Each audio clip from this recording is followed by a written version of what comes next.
Hey guys, it's Celine. It's Tuesday, the 30th of August. I want to do a Tummo update because it's what I need to be doing. However, I don't know what it is really, whether it really is the planets and the moon at the moment, but I'm having more and more scatterbrain energy, so I have a hard time focusing, which is kind of uncomfortable for me because I'm used to being able to focus right here, right now on whatever it is that I'm pretending to be doing, at least, or that I'm supposed to be doing.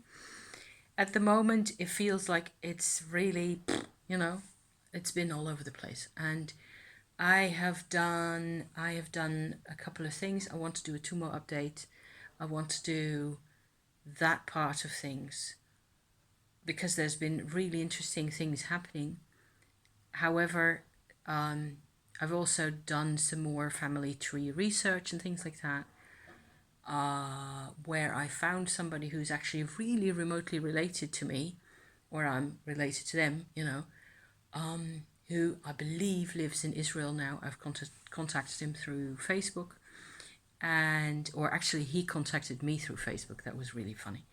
And because we'd both posted comments on a website that has some circus family history pages, postcards actually, from the circus back in 1840 or so. And he'd commented and I'd commented, and we'd actually been looking each other up. So that was kind of extraordinary.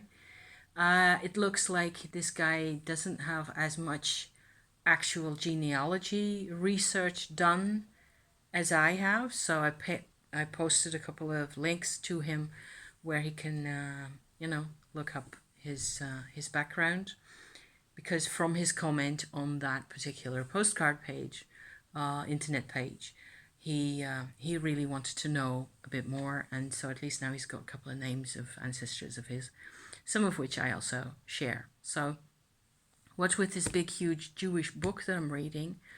My brain is really all over the place. I've got this whole earth energy thing going on because of the holidays that we've had, where I was incredibly impressed and just blown away by this whole Black Madonna vibe in the south of France that we just got connected. I felt afterwards, when we talked about it, my husband and I, it was like we connected. I connected so strongly to that area. You might as well say I used to live there in a past life or something. I've no idea. I have no real inner information about that or any. I just felt right at home right there, and it was extraordinary to be able to visit those Black Madonnas and those cathedrals, and especially the Fever Stone, which is like this flat black slab of probably basalt of some kind that I actually read recently, came from an area close by, but still at a dozen or so kilometers at least away, and got carted in prehistory.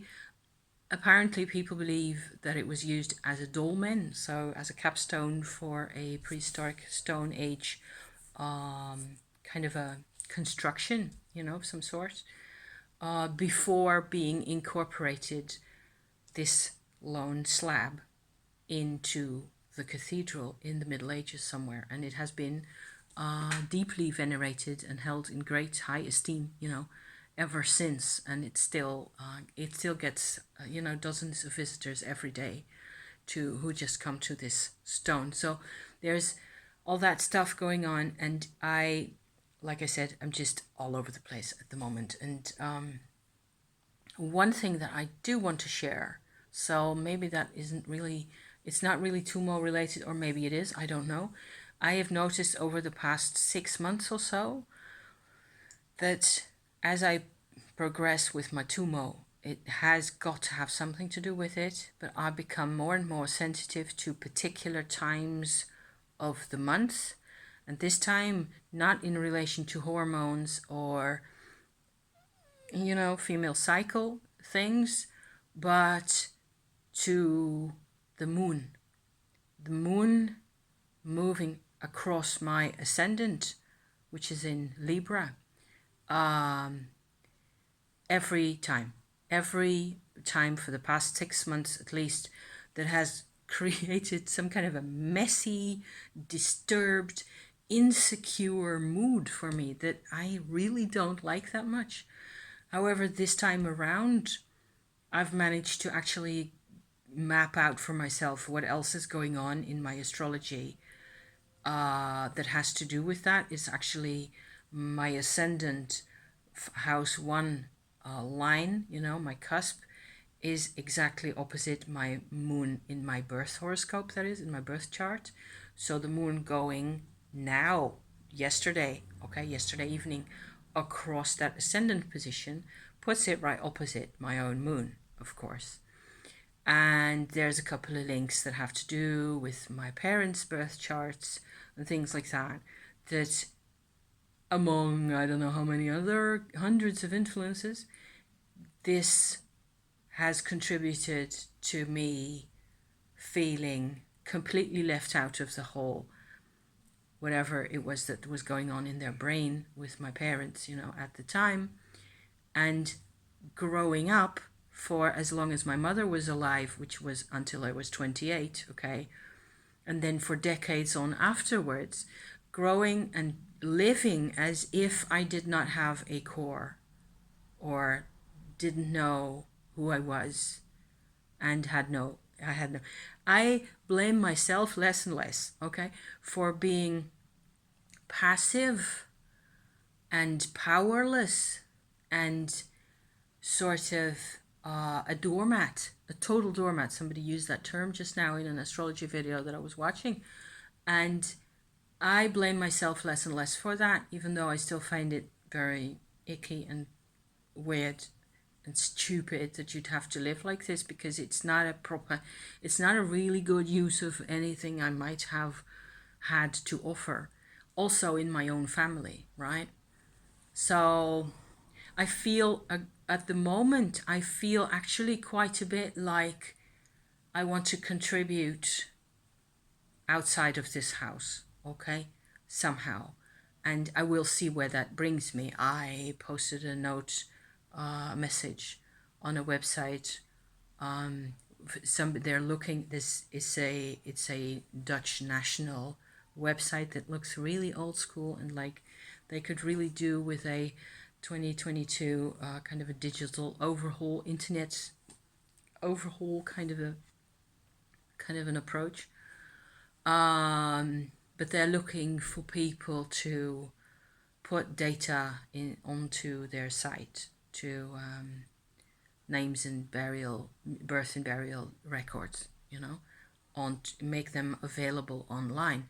I am looking for my own personal ancestors among those data that I cannot get at because it hasn't been put online. So since they want volunteers for that kind of a job, I thought I'd jot them a note. So I've done that. There's other things I might be doing. I don't know. I just want to basically not spend the rest of my life in front of this cupboard here, in front of this phone, and showing you my books and my earth energy things and talking about Tummo and stuff, even though all that is still very worthwhile.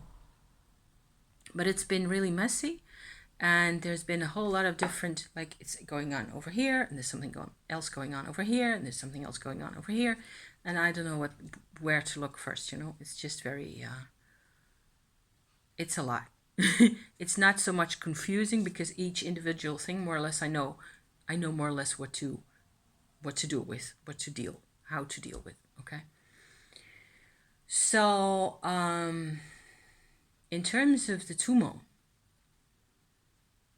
the foremost thing that I keep wanting to bring out, I think, boils down to this distinction that you get in the end. And I will have to do a proper Tummo reevaluation and reintroduction at one point. I don't know whether that's going to happen anytime soon. I want to explain again what it is that Tummo is, how I do it, and so on. And then again, I have done that a number of times over 2020, 2021. There's Tummo techniques videos, there's all that. So maybe not, maybe just go to the gist of things, because before I get distracted again, I only have so much time to get something across. So the big the big aha of the whole Tummo in this whole year actually has been how there's layers in our energy that have to do with our core self again, like I was saying just now with this moon thing.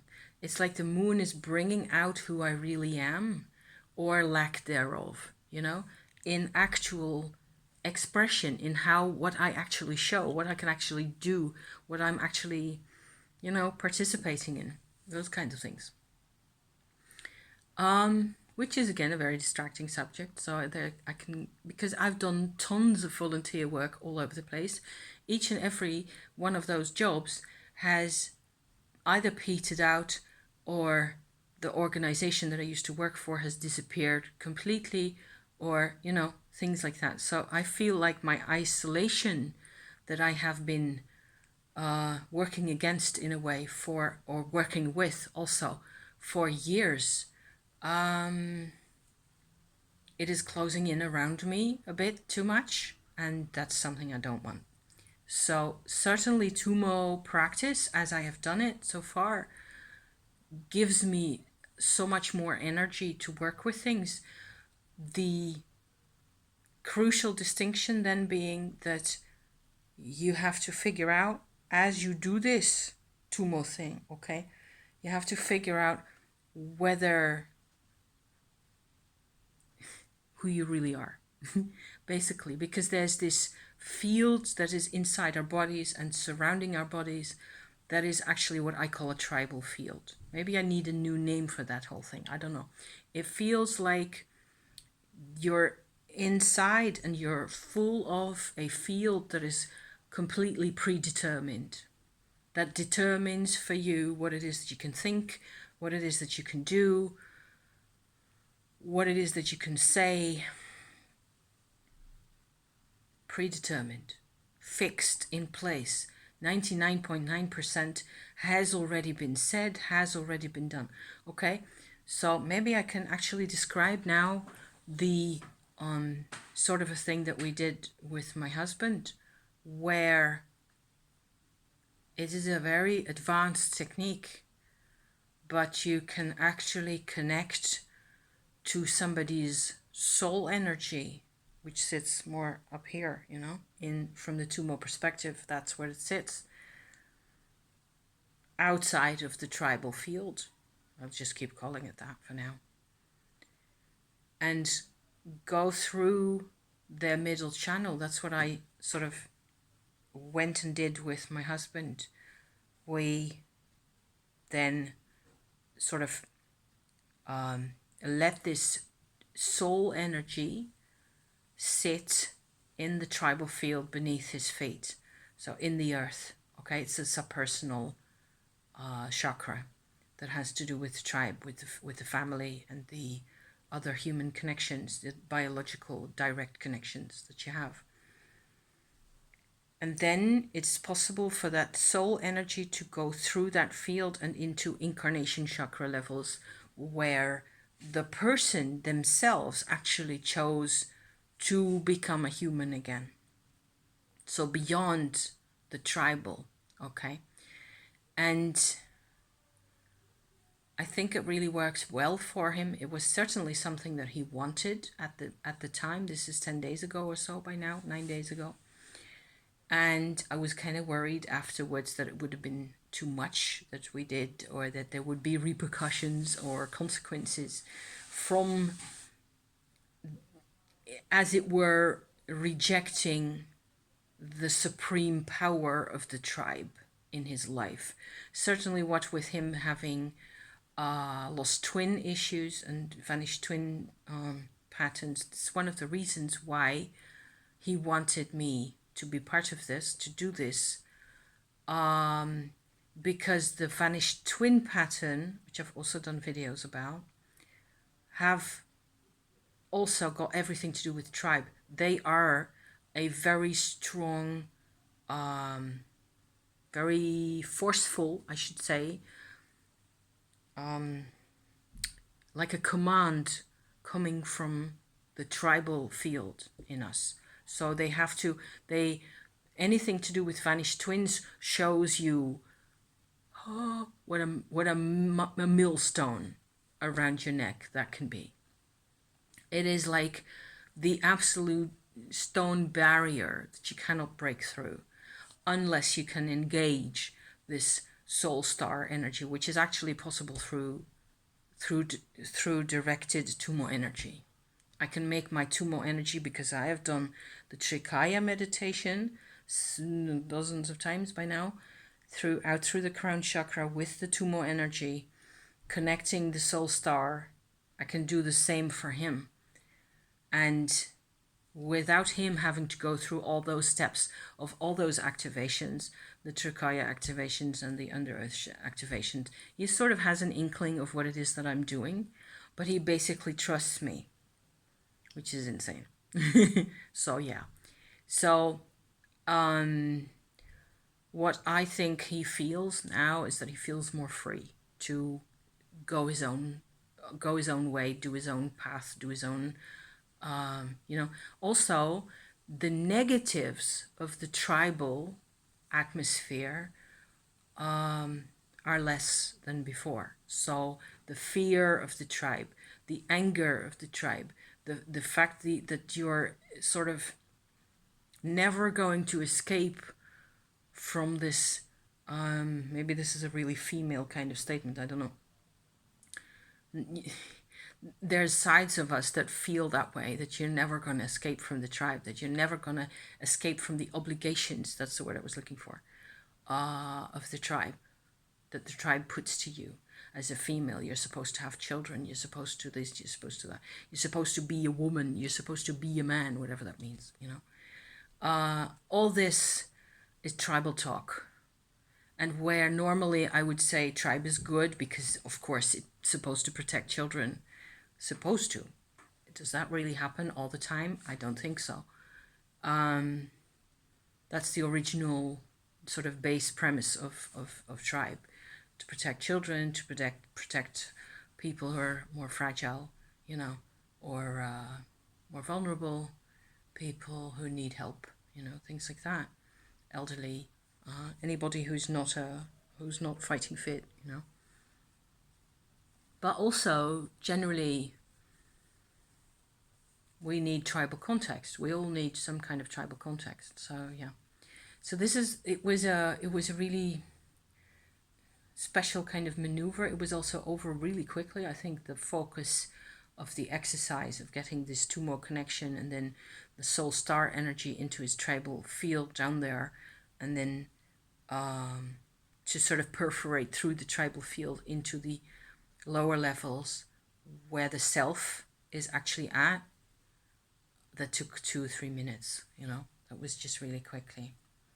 So I don't know whether this is going to make any sense. I don't think this is going to make any sense to anybody. I would be really surprised if it did, connect anywhere. It's the best I can do at the moment. I still managed to talk for 19 minutes. I will watch this back and then I see whether I can post this, because it's messy, Life is really full of things at the moment. Thank you for watching. See you next time. Bye now.